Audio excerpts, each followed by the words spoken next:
envie de dire 89. Je pense que c'est plus tard. Bon, alors 1791.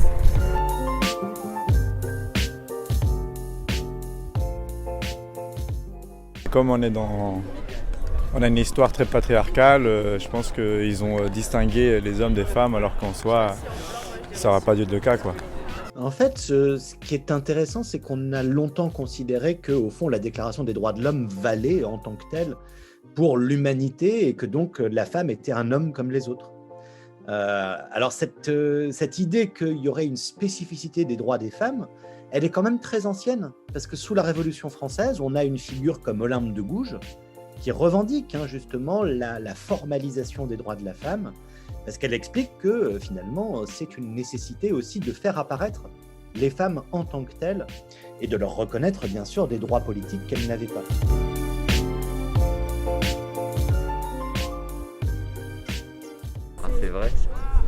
C'est vrai, il n'y en a pas. Je pense qu'il n'y a pas de loi. Ouais, il n'y a pas de loi.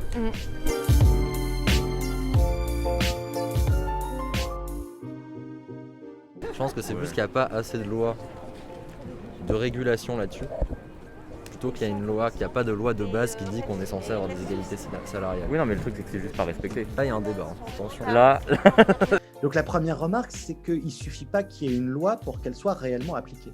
Et puis la deuxième remarque, quand on regarde, on voit que si les femmes ont des salaires inférieurs, c'est souvent parce qu'elles sont davantage avec du temps partiel subi, c'est souvent parce qu'elles sont dans des emplois dont les progressions de carrière sont plus lentes, plus limitées.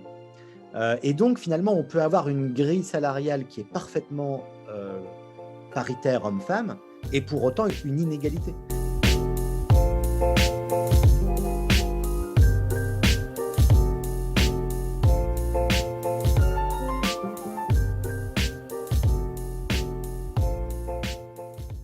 Ouais, je pense ici 20 ans peut-être, une fois que tous les baby-boomers seront partis, qui seront plus dans les postes à responsabilité, que ça aura peut-être changé un petit peu, tu vois.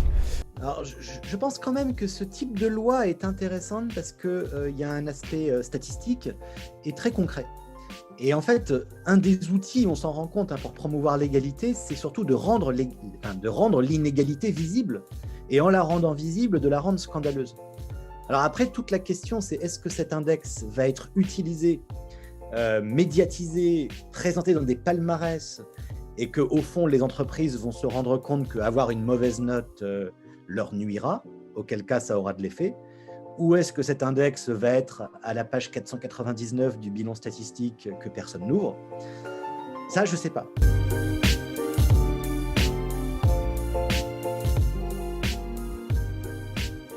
Non, ça doit être la plus tardive parce que 1947, je suis très sceptique. Est-ce que sous Chirac, il y avait déjà... mais non, mais mec, bien sûr. Comment elle s'appelle la loi de l'avortement et tout. Ah ouais, elle était un connard. ministre. Mais Simone Veil, mais oui. Mais bien sûr.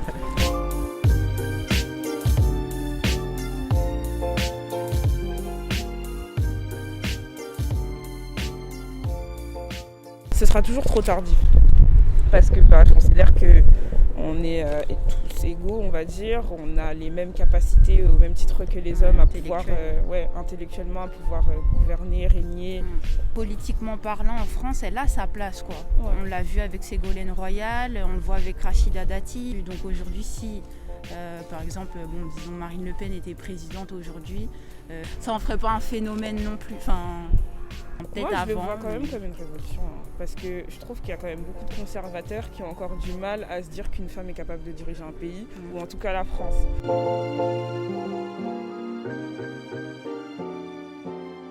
On 5%. Ouais, je dirais qu'il y a 10 pays, ça fait 5%. 5%. Ouais, on va dire 5%. 5%, ouais. Ouais, 10, une dizaine. Ah, c'est 10%. Oui, un peu plus. Ah, on est quand même pessimiste. Dans les années 60-70, beaucoup des femmes qui étaient en âge d'être chef d'État, Premier ministre, étaient nées à une époque où leur mère n'avait pas le droit de vote. Après, la deuxième raison, c'est tout simplement que pour accéder au sommet des responsabilités politiques, il y a tout un parcours politique qui est nécessaire. Par conséquent, dans ce jeu d'obstacles, les barrières sont plus hautes pour les femmes. Alors ceci dit, on voit quand même une évolution. Je pense qu'elle est assez lente, mais elle existe. Il a fallu attendre, si je ne me trompe pas, 1974 avec Arlette Laguillet pour qu'on ait une première femme candidate à l'élection présidentielle. Aujourd'hui, heureusement, il y a régulièrement des femmes candidates.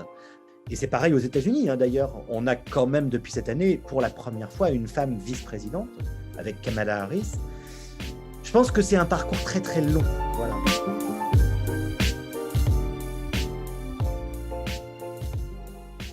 C'est pas dans les années 50 ? Moi j'aurais dit 67. Je dirais. Moi je pense que c'est dans les années 80. 75 avec beaucoup de honte.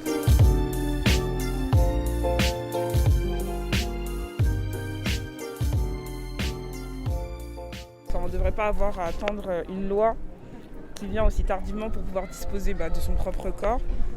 Et puis bon, dans tous les cas, je pense quand même que c'est un droit qui est légitime. La question de l'IVG, c'est une question qui est absolument centrale dans les droits des femmes. Parce que ça a été une question qui, dans les années 60-70, a été le combat fédérateur, qui a permis justement à des mouvements féministes d'émerger, d'exister, de faire valoir aussi leurs spécificités. Parce qu'on rentrait sur une question qui était à la fois très concrète, et c'est très politique en même temps. On touche à une question qui est liée aussi aux religieux. Donc on est au cœur d'une question que dont tout le monde comprend tout de suite les enjeux. C'est pour ça qu'en France, à chaque fois que le débat revient, c'est quand même un vrai sujet qui fédère et qui divise. Et c'est pour ça qu'aujourd'hui, en Pologne, en Argentine, effectivement, aux États-Unis, c'est un des combats les plus mobilisateurs, pour ou contre.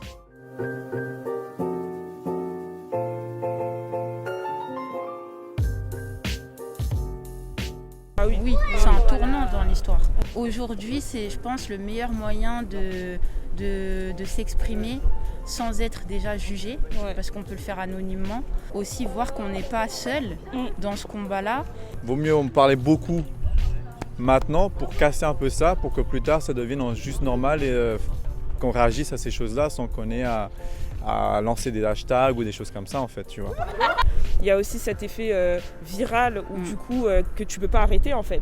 Et même si on sort du cadre des femmes, ça s'est vu pour plein de choses. Donc je pense que c'est un bon moyen justement de renverser, de changer la donne. Ce qui me rend optimiste, c'est qu'on a quand même l'impression qu'il y a un clivage générationnel très fort sur ces questions. Et on a le sentiment que quelque part, quelque chose a basculé autour des années 2000.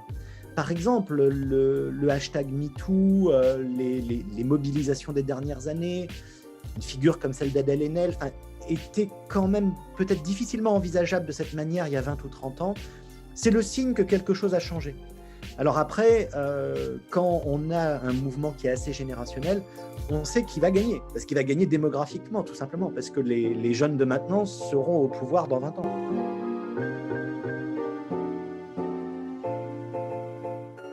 Je pense qu'il y a eu un progrès qui est indéniable depuis les années 50 à actuellement, mais je pense qu'il ne faut pas s'arrêter là non plus, qu'il y a quand même beaucoup de choses à faire pour qu'il y ait une égalité pure entre l'homme et la femme. Et je pense que c'est à nous, en tout cas hommes, d'une manière générale aussi, d'être un peu plus sensibles à ces choses-là, pour qu'on puisse aussi intervenir.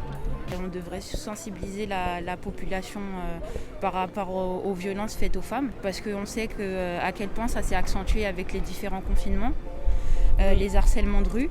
La plupart du temps, les témoignages des femmes sont encore remis en cause, donc ça prouve bien que les gens ne sont pas vraiment au fait de ce que c'est que d'être une femme dans la société dans laquelle on vit aujourd'hui. Le fait que économiquement ça soit difficile, ça fait qu'il y a encore plus d'inégalités hommes-femmes sur les salaires, dans les conditions de travail, dans les trucs comme ça aussi. Tu vois. Et même si ça a évolué, c'est toujours difficile, parce qu'il y a toujours des gens, il y a toujours des manifs contre l'IVG, il y a toujours des manifs contre bien sûr, trucs. C'est vrai. Donc oui, ça a évolué, mais ça reste difficile et ça reste une lutte c'est vrai. qu'il faut mener.